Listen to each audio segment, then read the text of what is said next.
All right. Pardon me. Welcome. Hello. For those who don't know me, I am Tom Swiss. I blog on the Pathos Pagan channel as the Zen Pagan. I'm the author of the books Why Buddha Touched the Earth, and I just self-published a booklet called Punk Magic, which is expanded from the talk I gave here at the virtual Winterstar last year. You can find those books on infamous.net/books. But as you might guess, publishing low-selling pagan books and occasional blogging does not pay the bills, so I mostly make my living as a software developer and systems admin. Linux, PHP, C++, JavaScript, that kind of stuff.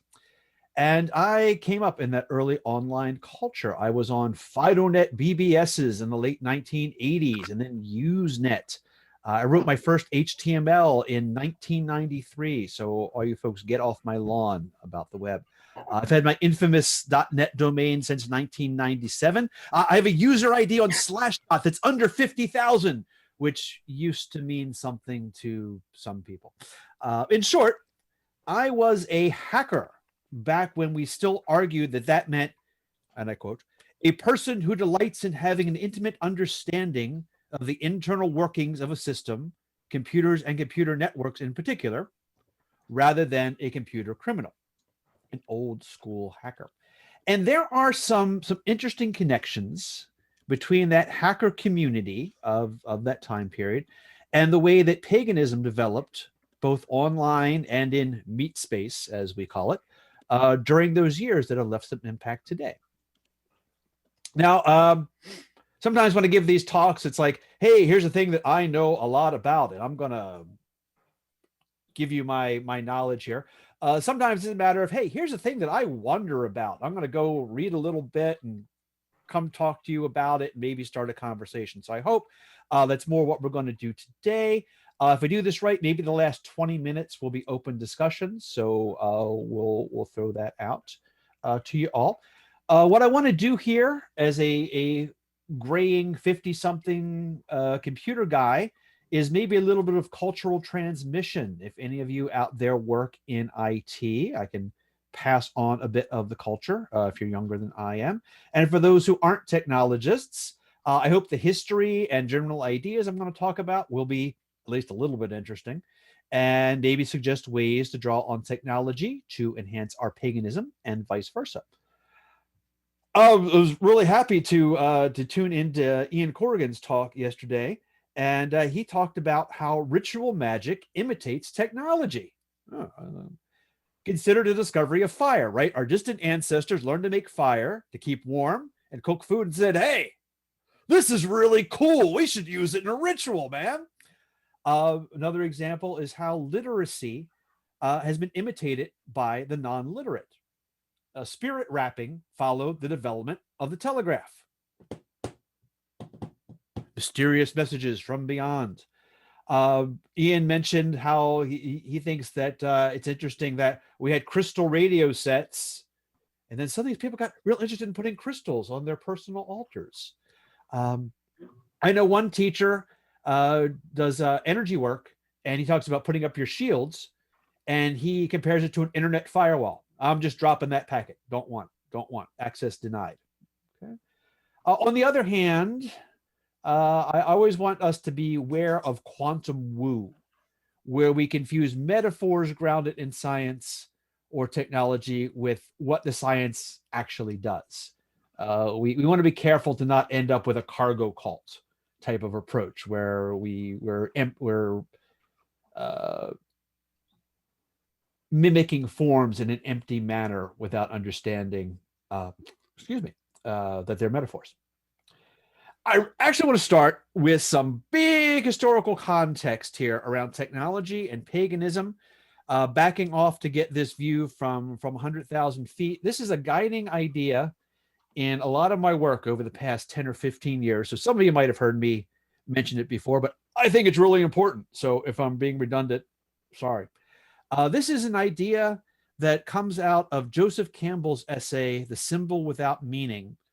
And my idea is that this says a lot about how and why the whole pagan revival, going back to the 18th and 19th centuries as a response to the social changes that we've seen since the Industrial Revolution.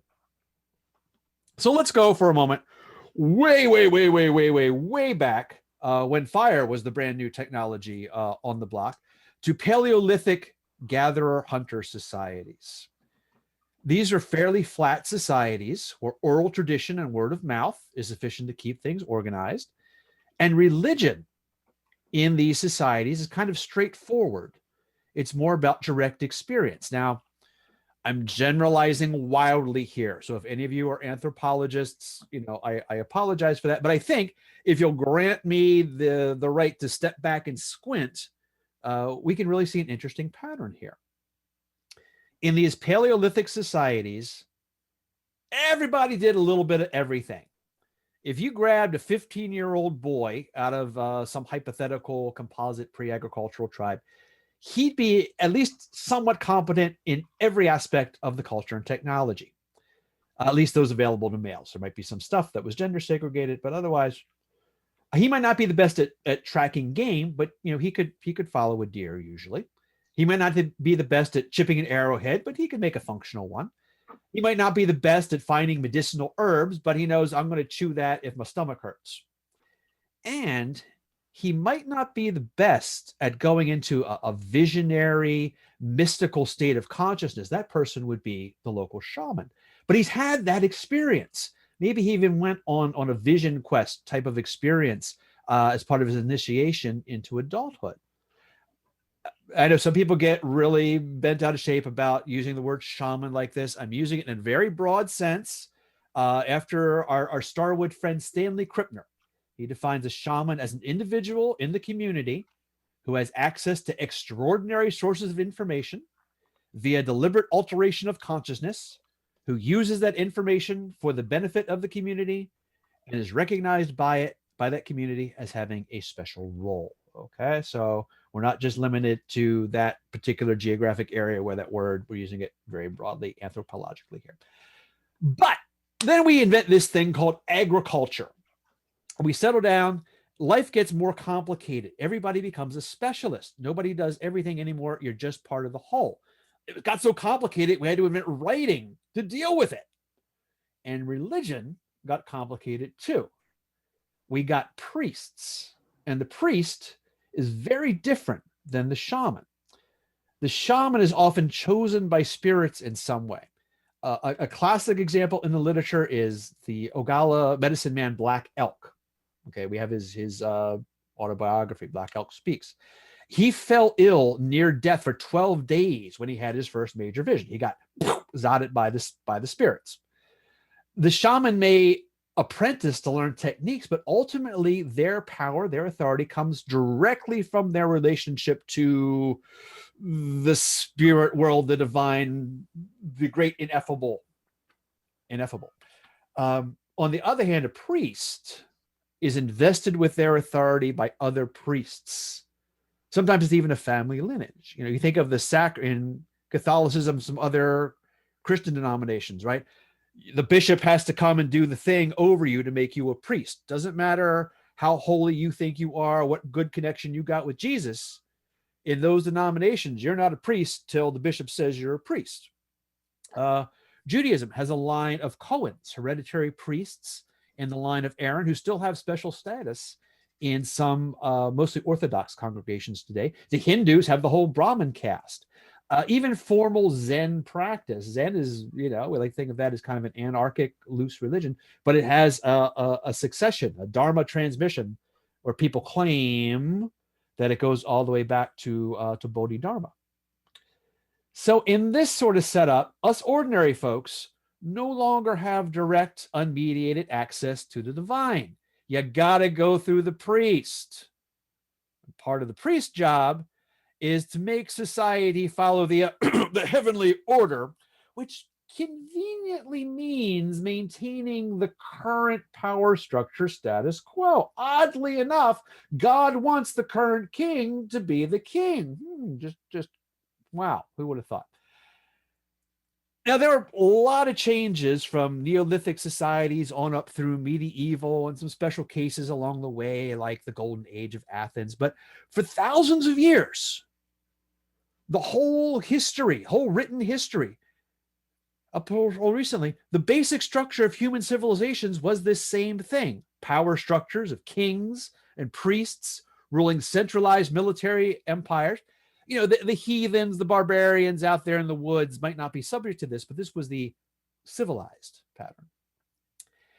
If you grabbed a Sumerian from the age of Gilgamesh, okay, this is 4,000 or 5,000 years ago, and you dragged them forward 3,000 years to the Roman Empire or 4,000 years to medieval Europe, the general structure of society would still be kind of familiar. It would make sense to them, right? Who's the king? You know, the Romans had an empire, had an emperor who said he wasn't a king, but it was a distinction without a difference, right? You know, where's the temple? Who are the priests? And most people are still working the land. They're peasants or slaves. You know, empires rise and fall, kings come and go. But if you're a peasant, it's pretty much meet the old boss, same as the new boss, right? Meet the new boss, same as the old boss is. Makes a little more sense that way. Yes. Meet the new boss, same as the old boss, or go backwards in time and meet the old boss first, whichever. But with the end of the medieval period in Europe, something new happens. Climate change, disease, war, social unrest broke up all these old patterns, and farming methods changed. And we started to see something new in terms of production. So this thing called cottage industry. For the first time, a large number of people were involved in production other than agriculture. And then this huge thing that it's one of these, how do we not talk about this all the damn time, happened, called land enclosure. The feudal lord, demanded a share of the peasants' crops, right? That was the deal. I'm your feudal lord. You will give me crops, and in return, I give you protection. I can't evict you when I'm the feudal lord. But the feudal lord transitioned into a landlord, demanding rent. Oh, you can't, this guy can pay me more for this land than you can? You're gone. You're out of here. Bye, bye, bye, bye, bye. Okay. And no obligations to the folks on the land there. You got this massive influx of desperate people into cities, which kind of set the stage for the Industrial Revolution. So this has happened over just a few centuries, man. European culture went through the Renaissance, the Enlightenment, then the Industrial Revolution. You know, I said we could take that hypothetical Sumerian and pull them forward a couple thousand years, and life would still kind of make sense to them. But imagine if we grabbed somebody out of Western Europe from, say, 1300 and pulled them forward to 1900, just 600 years. What the hell is this? Life would make no sense to them at all. You know, you've got the beginnings of democracy, industrialization, all that stuff, and maybe most importantly, mass communication. I put it to you, since we're talking about technopaganism, that the start of modern technology is not these lovely computer things here that I've pulled out to decorate the table, but Gutenberg's movable metal type.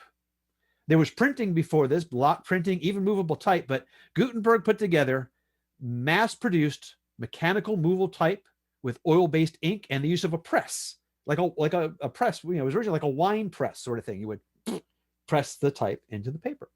Now, we pagans like our books, so I hope you'll forgive me if I go off on a tangent about this for a minute, because this is a huge pagan-enabling technology.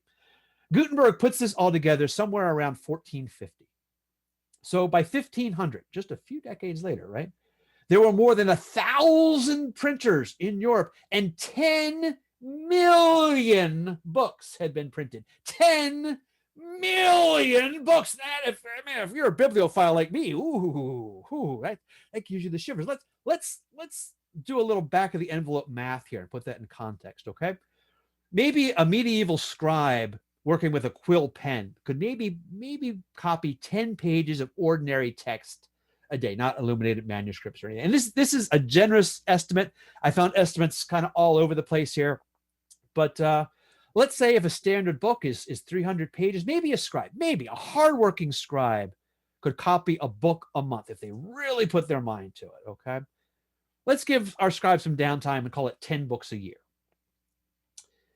Then over 50 years of work, and again, that's kind of a generous work period for someone living at that time, but maybe a scribe might produce 500 books, maybe. So 10 million books over 50 years, 10 million would be the work of 20,000 scribes. Add in the people it would take to support all those scribes in the work. It was as if a small city dedicated to nothing but the production of books had suddenly popped up in Europe. Wow! Wow! Phil Farber was talking about experiencing wonder yesterday. When I think about this, I definitely experienced wonder. And this had a big impact on religion. Suddenly, ideas that the church didn't approve of could now get out to the masses. So just a little bit after that, 1517, Martin Luther could use this new technology to spread his 95 Theses, starting the Protestant movement. And suddenly, there's more than one church. Ooh. Now, also around that time, of course, we have that Genoese sailor, bad navigator, and truly terrible human being named Christopher Columbus, who made one of history's luckiest blunders and developed this section of, found, as far as Europeans were concerned, or at least as far as non-Vikings Europeans were concerned, this piece of the world over here, which tremendously shook up Europeans' concept of the world and touched off an age of imperial exploitation that shook up all the international power balances of the time there. So really turbulent time in Europe. And by the early 1600s, some people were starting to get worried about this, and they started to look to new sources for social order and for some reassurance. Around this time, the guild system, the medieval guild system that had organized labor, was in decline. And the stonemasons guild, especially, was transforming into something new, transforming into a fraternal organization. But it had a lot of ritual and mystical overtones. Freemasonry is what we're talking about, development of Freemasonry, which ended up having more than a small effect on the development of paganism and the Western occult tradition. In the 1610s, pamphlets were published about the Rosicrucians, a supposed hidden society of adepts with secret knowledge about healing and religion and wisdom. Another idea that really came to resonate through a lot of occult and pagan history here. 1687, Newton published his Principia, a whole new view of the cosmos, mechanistic clockwork cosmos going on there. 1712, Thomas Newcomen built the first practical steam engine. He built it actually for pumping water out of coal mines. I love that the beginning of the Industrial Revolution is basically a guy building a sump pump. But the point here is that the basic plan of agricultural hierarchical society and its associated religious practices had endured for thousands of years. And in just 3 centuries, we went from the medieval manner to movable type, fragmentation of the church, the start of mass production, modern science and technology. The pattern was cracking apart. And Campbell's idea was that in this new phase that we started to enter a couple hundred years ago and are still in, what we'll need is something more in the mode of the ancient shamans and their direct experience of the divine than the kind of socially ordained order of priestly religion. Now, you may have heard some folks talk about an idea of accelerating process of change that break things open, calling it the singularity.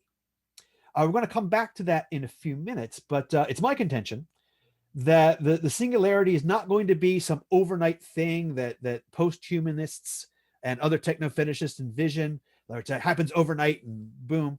But it's really something that began with the process of intelligence amplification that Gutenberg made possible about 500 years ago that were maybe, I'm just guessing here, 2/3 of the way through it. It's going to play out for another 2 or 3 centuries. And it is my contention that it is the job of the Neopagan movement, which is us, all us folks.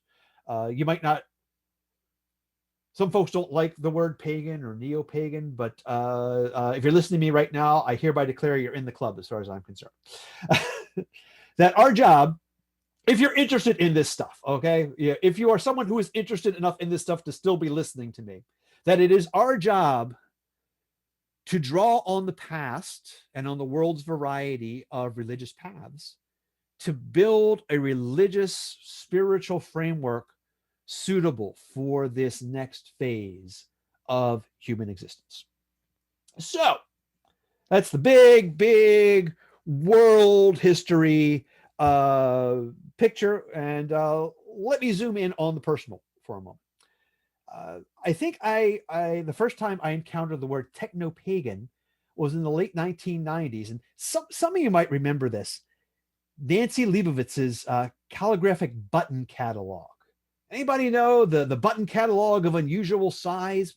I'm not sure. It was an East Coast, Mid-Atlantic thing. I'm not sure how much it got out to the rest of the country. Somebody could probably do a doctoral dissertation on how these calligraphic buttons were a cultural transmission medium in the pagan and science fiction fantasy communities in the Mid-Atlantic region in the 80s and 90s. I'll just mention her website, nancybuttons.com.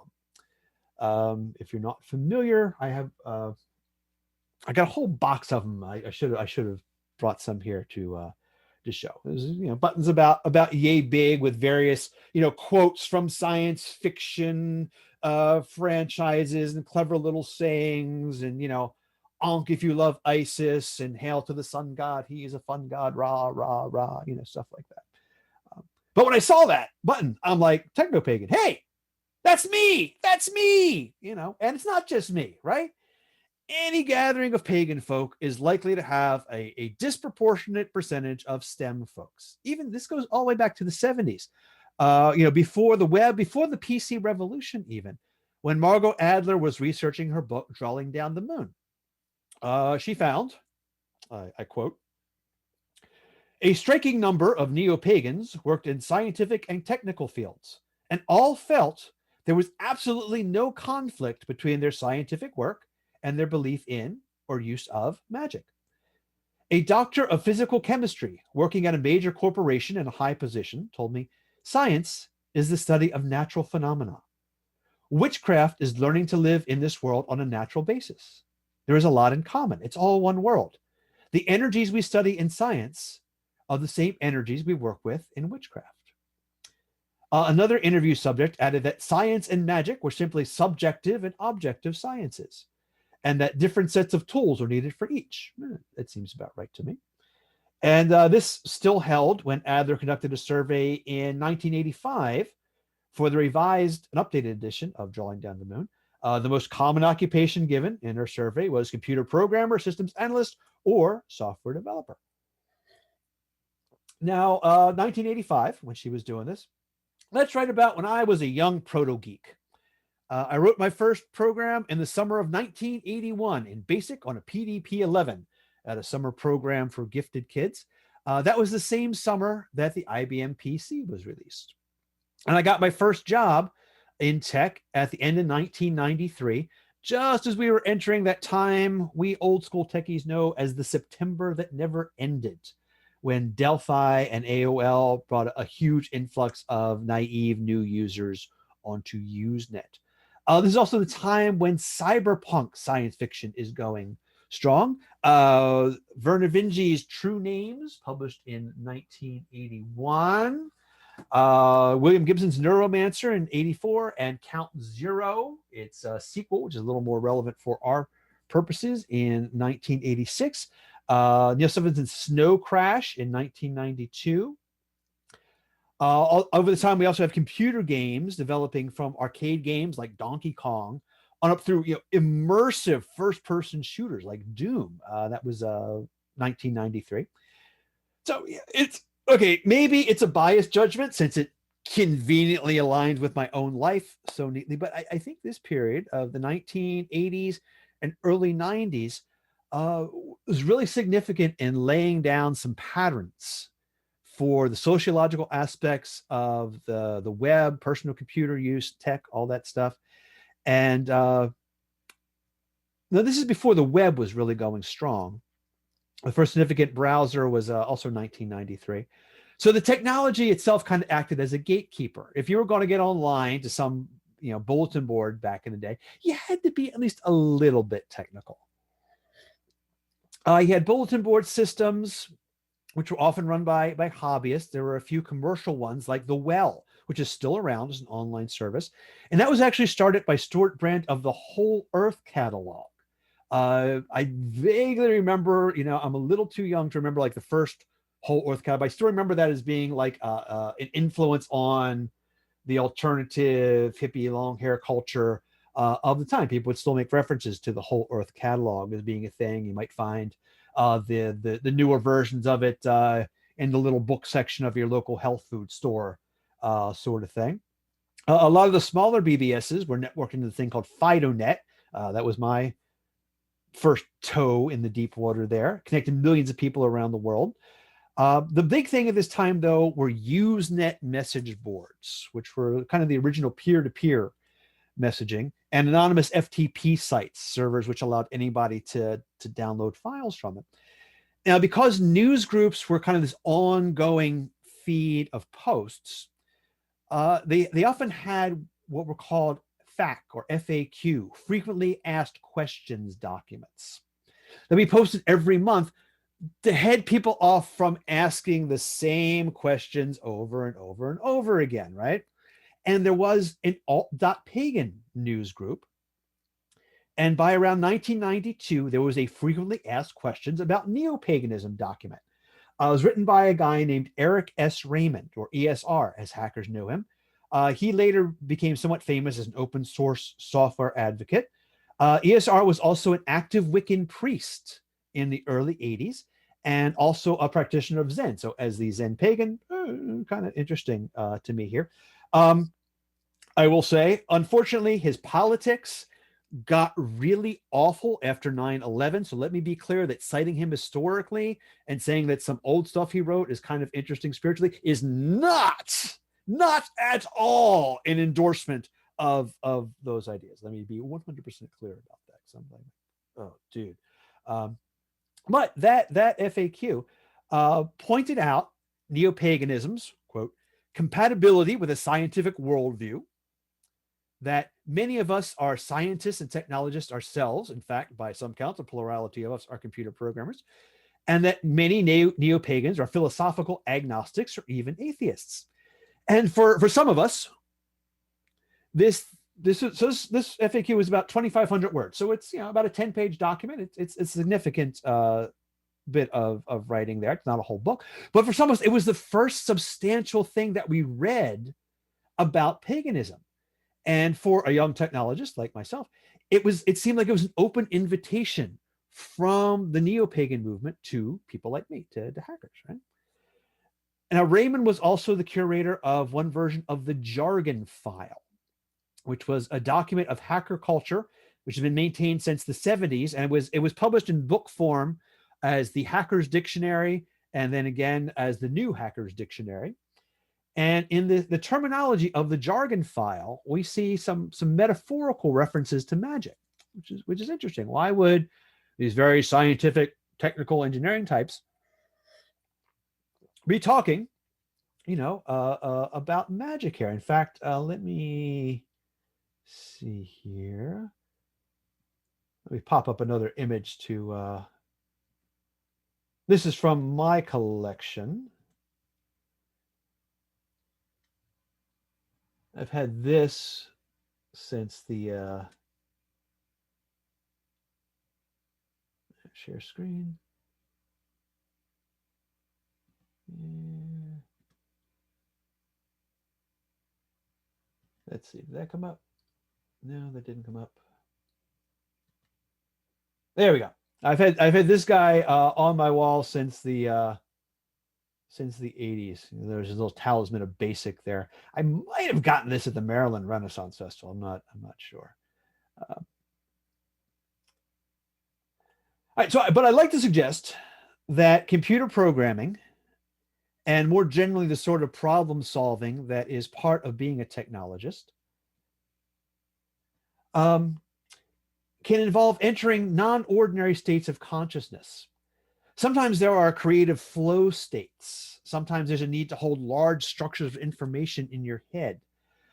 Sometimes there's a need to think mechanically, step by step by step, almost like a computer. Really good programming involves the alteration of consciousness. And also, the whole point of this work is to create some change in the behavior of a computer system, right?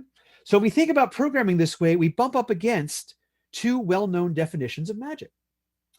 Crowley's definition: magic is the science and art of causing change to occur in conformity with will. And Dion Fortune's definition that magic is the art of changing consciousness at will. Here's the jargon file definition, the 1990s hacker definition. Magic, adjective, 1. As yet unexplained or too complicated to explain. Compare automagically and Arthur C. Clarke's third law. Any sufficiently advanced technology is indistinguishable from magic. TTY echoing is controlled by a large number of magic bits. This routine magically computes the parity of an 8-bit byte in 3 instructions. 2, characteristic of something that works, although no one really understands why. This is especially called black magic. Also relevant is a definition of wizard, like our computer whiz on the screen there. Wizard, noun, 1, a person who knows how a complex piece of software or hardware works, that is, who groks it, especially someone who can find and fix bugs quickly in an emergency. 2, a person who is permitted to do things forbidden to ordinary people, one who has wheel privileges on a system. 3, a Unix expert, especially a Unix system programmer. This usage is well enough established that Unix wizard is a recognized job title at some corporations and to most headhunters. This is before the idea of wizard as a piece of software that assists with setup. If you go looking for a computer wizard today, it may tell you about installation wizards, but this is before that. At one point, I had in my newspaper clipping collection a tech recruitment ad from our college newspaper that spoke about 21st century wizards. But I seem to have put that somewhere where I can't find it for the moment. So I'll show you this computer whiz bit here.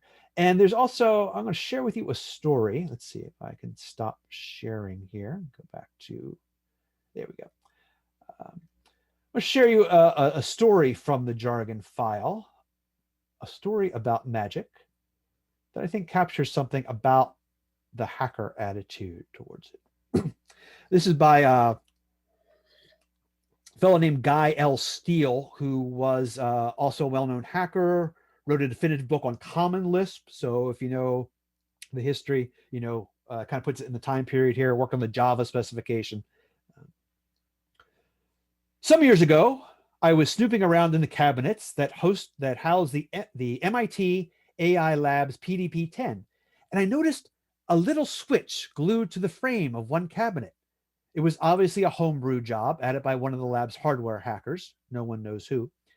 You don't touch an unknown switch on a computer without knowing what it does because you might crash the computer. The switch was labeled in a most unhelpful way. It had 2 positions, and scrawled in pencil on the metal switch body were the words magic and more magic. The switch was set in the more magic position. I called another hacker over to look at it. He had never seen the switch before either. Closer examination revealed that the switch had only one wire running to it. The other end of the wire did disappear into the maze of wires inside the computer, but it's a basic fact of electricity that the switch can't do anything unless there are 2 wires connected to it. The switch had a wire connected on one side and no wire on its other side. It was clear that this switch was someone's idea of a silly joke. Convinced by our reasoning that the switch was inoperative, we flipped it. The computer instantly crashed. Imagine our utter astonishment. We wrote it off as coincidence, but nevertheless restored the switch to the more magic position before reviving the computer. A year later, I told this story to yet another hacker, David Moon, as I recall. He clearly doubted my sanity or suspected me of supernatural belief in the power of the switch, or perhaps I thought I was fooling him with a bogus saga. To prove it to him, I showed him the very switch still glued to the cabinet frame with only one wire connected to it, still in the more magic position. We scrutinized the switch and its lone connection and found that the other end of the wire, though connected to the computer wiring, was connected to a ground pin. That clearly made the switch doubly useless. Not only was it electrically non-operative, but was connected to a place that couldn't affect anything anyway. So we flipped the switch. The computer promptly crashed. This time we ran for Richard Greenblatt, a longtime MIT hacker who was close at hand. He had never noticed the switch before either. He inspected it, concluded it was useless, got some diagonal cutters, and diked it out. We then revived the computer, and it has run fine ever since. We still don't know how the switch crashed the machine. There's a theory that some circuit near the ground pin was marginal and flipping the switch changed electrical capacitance enough to upset the circuit as millionth of a second pulses went through it, but we'll never know for sure. All we can really say is that the switch was magic. I still have that switch in my basement. Maybe I'm silly, but I usually keep it set on more magic. And this is an excerpt from a classic textbook, also from MIT, The Structure and Interpretation of Computer Programs, sometimes called the Wizard Book because it's got a wizard on the cover. A computational process is indeed much like a sorcerer's idea of a spirit. It cannot be seen or touched. It is not composed of matter at all. However, it is very real. It can perform intellectual work. It can answer questions. It can affect the world by dispersing money at a bank or controlling a robot arm in a factory. The programs we use to conjure processes are like a sorcerer's spells. They are carefully composed from symbolic expressions in arcane and esoteric programming languages that prescribe the tasks we want our processes to perform. A computational process in a correctly working computer executes programs precisely and accurately. Thus, like the sorcerer's apprentice, novice programmers must learn to understand and anticipate the consequences of their conjuring. Even small errors, usually called bugs or glitches, in programs can have complex and unanticipated consequences. So that's kind of the attitude about where I walked into the story here. One of the earliest print uses of the word technopagan I can find is a story by Eric Davis in the 1995 issue of Wired magazine. Some of y'all might remember Wired as a cultural thing of the time there. The story is centered on, I'm not sure how to pronounce this gentleman's name, Mark Pesk, a Bay Area software developer who's one of the creators of VRML, the virtual reality modeling language, sort of an early metaverse attempt there, old school virtual reality. Now, the author of the piece, Davis, describes Technopagan as a small but vital subculture of digital savants who keep one foot in the emerging technosphere and 1 foot in the wild and woolly world of paganism. This being the mid-90s, he also had to define paganism for his readers. An anarchic, earthy, celebratory spiritual movement that attempts to reboot the magic, myths, and gods of Europe's pre-Christian people. Not bad. And he notes that a startling number of pagans work and play in technical fields as sysops, computer programmers, and network engineers. On the surface, technopagans like Pesk imply quite a contradiction. They are Dionysian nature worshippers who embrace the Apollonian artifice of logical machines. But pagans are also magic users, and they know that the Western magical tradition has more to give a wired world than the occasional product name or the background material for yet another hack and slash game. Magic is the science of the imagination, the art of engineering consciousness, and discovering the virtual forces that connect the body-mind with the physical world. And technopagans suspect that these occult old ways can provide some handy tools and tactics in our dizzying digital environment of intelligent agents, visual databases, and online muds and moos. A mud was a multi-user online dungeon, sort of like a text game with a bunch of different people. And Mu was something similar. I forget what Mu stands for, but it was a similar thing there. Both cyberspace and magical space are purely manifest in the imagination, Pesky says, as he sips Java at a creepery in San Francisco's Mission District. Both spaces are entirely constructed by your thoughts and beliefs. Besides whatever technical inspiration they can draw from magical lore, technopagans are driven by an even more basic desire to honor technology as a part of the circle of human life, a life that for pagans is already divine. The alchemists, healers, and astrological astronomers of old did their science in the context of sacred imagination, a context that was stripped away by the Enlightenment's emphasis on detached rationalism. Today, in the silicon crucible of computer culture, digital Denzians are once again building bridges between logic and fantasy, math and myth, the inner and outer world. Technopagans, for all of their new age kitsch and bohemian brouhaha, are taking the spiritual potential of this postmodern fusion seriously. As VR designer Brenda Laurel put it in an email interview, pagan spirituality on the net combines the decentralizing force that characterizes the current stage in human development, the revitalizing power of spiritual practice, and the evolutionary potential of technology. Revitalizing our use of technology through spiritual practice is an excellent way to create more of those evolutionary contexts and to unleash the alchemical power of it all. Now, that article may have been the first to use the term to refer to actual professional technologists who are also pagans. I see references to a technopagan festival in 1992. I haven't been able to track that down. That is definitely on my list, but I've seen a mention of it. Now, there's a different slant that appears in some books around that time. Douglas Rushkoff's 1994 Siberia, Life in the Trenches of Hyperspace, and Mark Gary's Escape Velocity, Cyberculture at the End of the Century.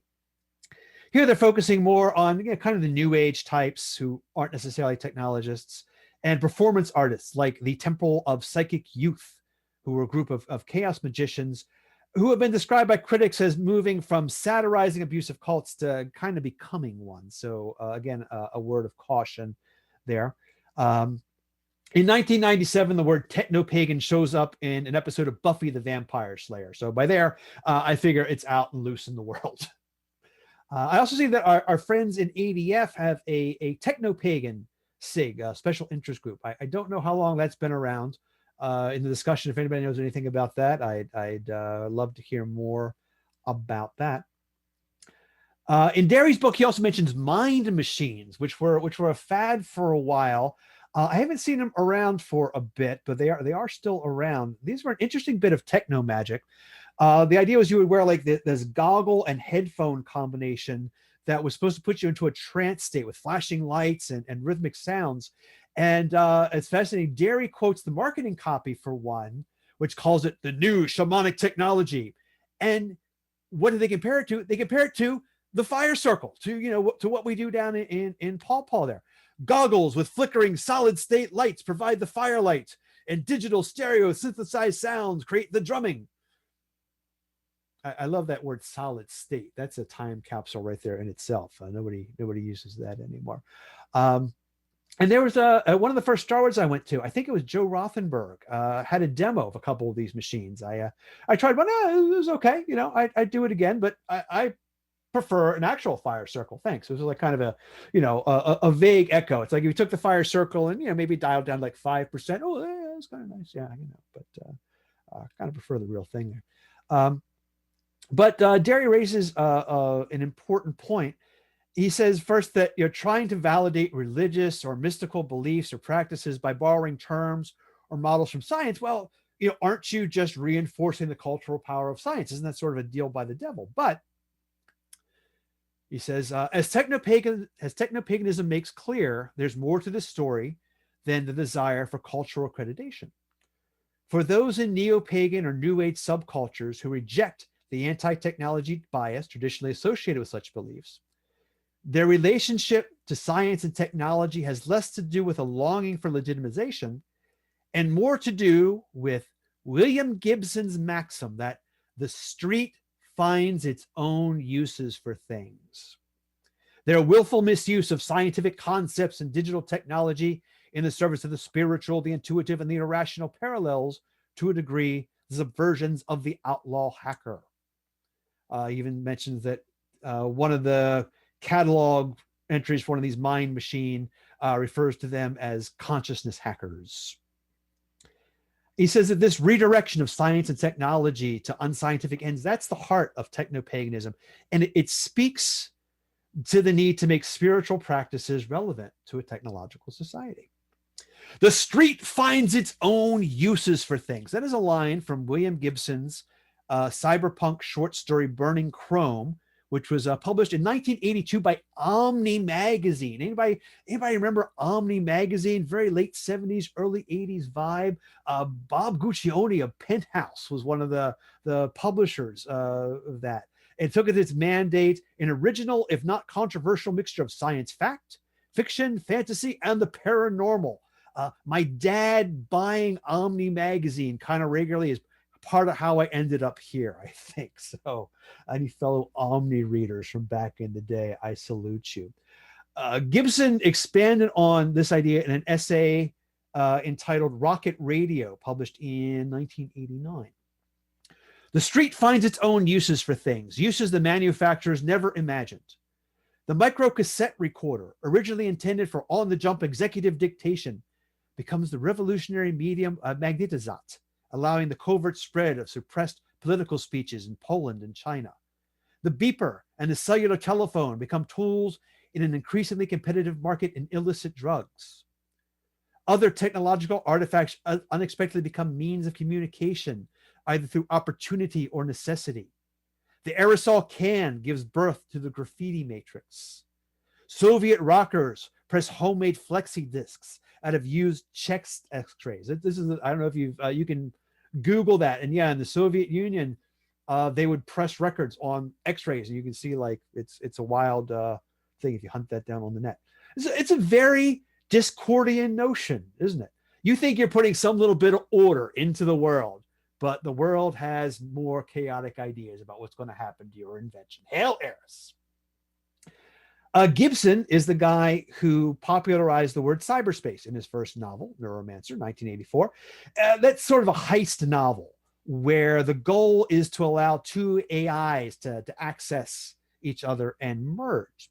But the sequel, Count Zero, is a little more interesting for our purposes, because what happens is that the joined AIs fracture and they appear in cyberspace as voodoo loas. And Legba is specifically identified as a Loa of communication, the master of roads and pathways. The story's hacker protagonist survives an encounter with black ice, lethal security software, because everybody's like hooking their machines up to their brain. And so if you screw up, you can get zapped and die. It's not very realistic, but makes for more drama, obviously, if hackers can get killed there. So he survives an encounter with this black ice, and he's said to be blessed by Legba because of that. And Gibson's interest in the intersection of voodoo with tech was based on noticing a parallel between electronic circuit diagrams and the veves, the symbols of the Loa. That's kind of interesting. But I also want to mention another cyberpunk classic, Verney Vinge's True Names, which is a novella first published in 1981. And he's got a little story that he tells about that. He says, one night in 1979, I was working at home, logged in on my school's principal computer. As usual, I sneaked around in anonymous accounts. No need for the whole world to see I was on the machine. Every so often, I take a look at the other users or surface in my official account. Suddenly, I was accosted by another user via the talk program. The talker claimed some implausible name, and I responded in kind. We chatted for a bit, each trying to figure out the other's true name.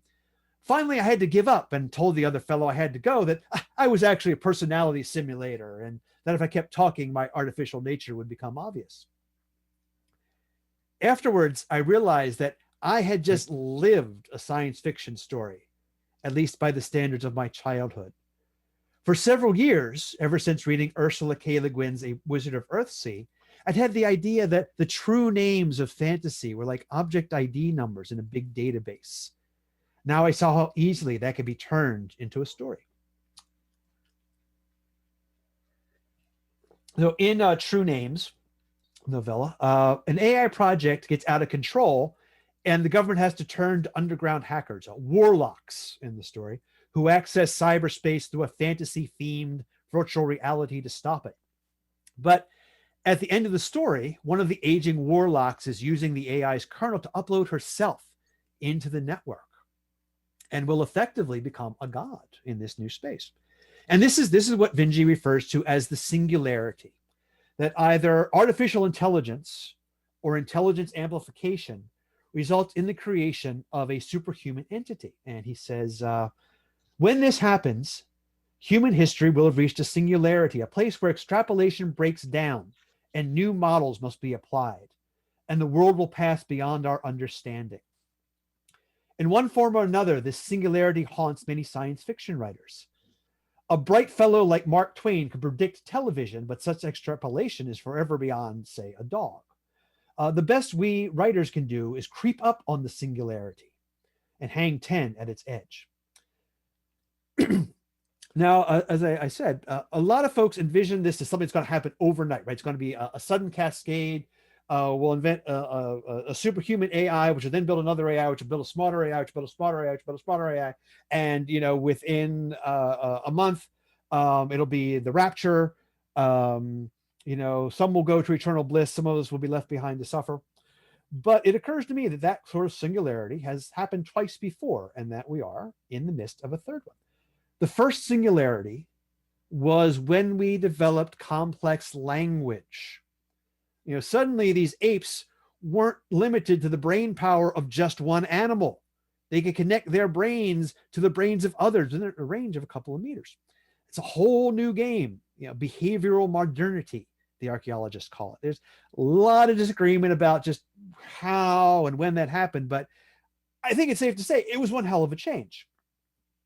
The second was the development of writing. Now these dangerous little primates were no longer limited to connecting their brains to each other just at the range of a couple of meters.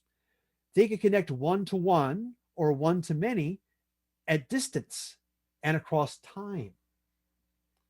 The third, mass communication and intelligence amplification. We can communicate many to many, starting with that old printing press and developing to social media. And thanks to printing at first, now the web, people have come to have access to an enormous amount of information, an amount undreamed of in ancient times, right there on that little thing that you carry around, you have more access to information if you know how to use it than anybody, even 50 years ago.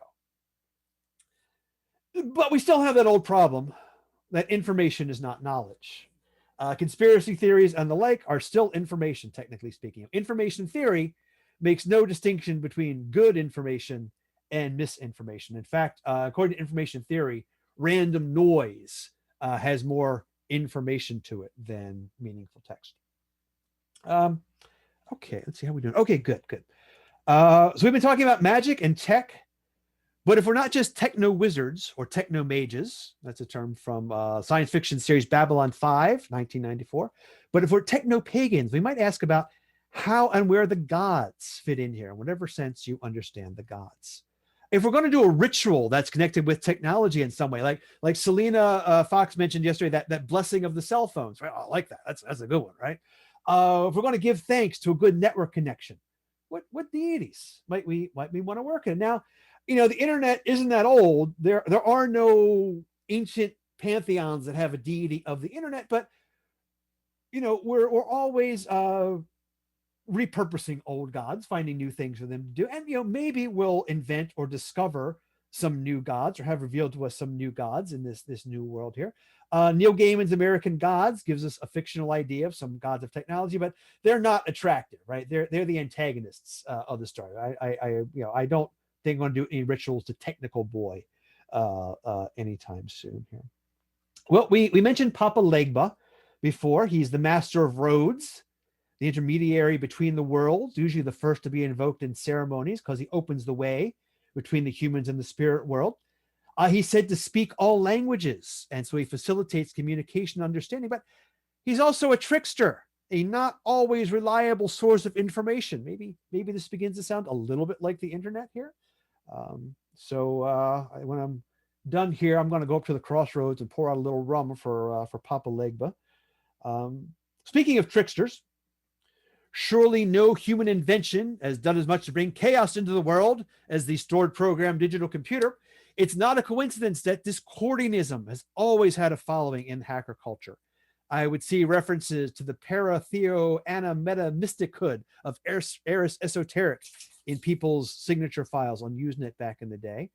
Anyone who's not familiar, back in the late 1950s, Gregory Hill and Carrie Thornley and their friend Bob Newport made up their own secret club, as boys will do. But unlike most boys' secret clubs, theirs was founded on a weird and esoteric idea that chaos and disorder is not inherently a bad thing, but can be a source of creative power. And Discordianism became a countercultural staple. Its main literary work is the Principia Discordia, which was printed with an all rights reversed, reprint what you like notice, which was an early experiment in what later came to be called copyleft, which may have influenced the free software movement. So let's have a Hail Eris for the goddess who has made me her plaything over the years. On a more serious note, we have Deities of Knowledge. Saraswati, she was cited as the goddess of arts, crafts, and technology in a recent blog post at the Times of India. So this isn't just a white American guy thinking there might be some connection between Saraswati and technology here. Thoth, the Egyptian god of writing, magic, and wisdom. A little more speculative there. We don't have any ancient Egyptians around to ask if that fits with their conception of Thoth, but it seems like when I think about that, I get a little, yes, it's okay. You can connect me. Consult your own unconfirmed personal gnosis on that. Hermes, like Legba, a trickster and a messenger, a god of roads, also of commerce and of sex, and giving the use of the net for e-commerce and porn. Maybe he's got a place here. Not even getting into the Hermetic tradition here, where you've got a different take on Hermes, where he's syncretized with Thoth. We also have gods and goddesses of craft. We've been talking a lot about Brigid this weekend, since we're so close to Imbolc, whose domain includes both smithing and poetry. It feels to me like software might sit at that intersection somewhere. Maybe that's just me. So maybe we could think about connecting with these deities to help us use technology in a wiser way. I'll be curious to hear your thoughts on that. But I want to wrap up my remarks with some ideas on how tech can influence our paganism. On the one hand, as pagans, we're often seeking to strip away the artificial and get down to something primal, something wild. On the other hand, human societies have always used their available technology and ritual. And a lot of what we consider primal would be advanced technology to past societies. That steel theme, that's very much the product of artifice. You don't go out and just dig up some steel. You got to have some technology to make some steel. So I don't think we need to be shy about using ritual tools that are enhanced with modern technology. For example, one vendor at Starwood last year had some very nice staves that were enhanced with computer-controlled lights. It was like, do I have them? I don't have the money to buy one of these right now, but ooh, I got some techno jealousy, got some techno covet going on here, definitely. And of course, these past few years, we've become acquainted with telepresence for ritual. Both Ian Corrigan and Selena Fox made reference to LED candles in their talks yesterday, and I was going to dig out the candle I have in mind, but I reorganized this room recently, and it's one of those, I tidied up and I can't find anything. But last year, I attended an online convention for the AOBTA. That's the Professional Organization for Asian Bodywork Therapy, shiatsu, tuina, acupressure. So it's one of those groups I'm part of that doesn't use the word magic, but by golly, it's a magical group because we're doing energy work and healing and all that good stuff. And we're doing qigong at our convention and all that stuff. So they had a little ritual. It was, one of these passing the light rituals. And if it was in person, it might be lighting a candle from candle. But they did this really neat pass the flame ritual by having one speaker, would take their little LED candle and reach out of frame. And then, the person next in line would reach out of frame and pull their lit candle in. And it worked. It really like transmitted the spirit, the focus, the energy from one person to the next using a symbol. These things are symbolic, right? Magic is a symbolic art. So in summary, if it is our job, as I believe it is, to build a religious framework suitable for the next phase of human existence, as we move from an agricultural species to a technological one, our toolbox should reach back to the most primal elements, fire, drumming, all that good stuff. But we should also be open to the use of new tools and technologies in our work, and also seek to guide their wise use in broader society. The street finds its own uses for things, and so does magic. And I will end my remarks. Great, okay. I will end my remarks with a poem by Richard Brautigan. Now, it's remarkable that a lot of people today think that this poem had to have been meant ironically, because this is our relation with tech since over the past 50 some years has gotten so out of balance. People are like, you can't possibly have been serious with this. But Brautigan was poet in residence at Caltech. He was not a technophobe. This poem captures a feeling of possibility that was present 50, 55 years ago, and maybe we can work to restore it. All watched over by machines of loving grace. I like to think, and the sooner the better, of a cybernetic meadow where mammals and computers live together in mutually programming harmony, like pure water touching clear sky. I like to think, right now, please, of a cybernetic forest filled with pines and electronics, where deer stroll peacefully past computers as if they were flowers with spinning blossoms.